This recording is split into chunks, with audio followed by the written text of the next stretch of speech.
Johann. Im Zweiten Weltkrieg kriegen die Gehöfte russische Zwangsarbeiter zugewiesen, weil die Kerls intagen würden. So wär sichergestellt, dass die Ländereien versorgt und bearbeitet werden. Für Zwangsarbeiter zählen strenge Regeln. So dürfen diese Menschen nicht mit ihrem Hausherrn an einen Tisch sitzen tun essen. Noch schlimmer, in Stall sollen sie essen. Oma will Johann mit an Tisch holen. Johann wär sich energisch dagegen und ät allein in der Köken und Versicht. Diese unmenschliche Anweisung käm nicht von Dütsche sieht.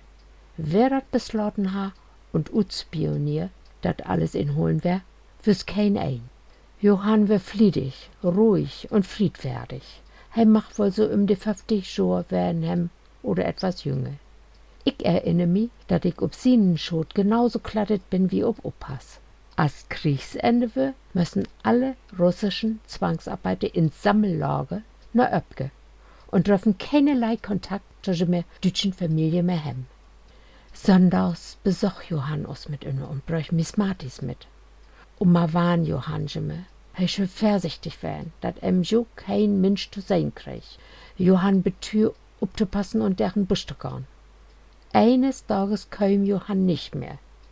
Alles vertell mi, als ich ölwe, dat die Russen mehr eigenen Gefangenen hier in Deutschland durchschauten habt. Wir sind nie geworden worden, wat ut Johann worden is. Aber vergessen können wir nie. In einer anderen Hüs sind mir die Zwangsarbeiter nie zu Gesicht kommen.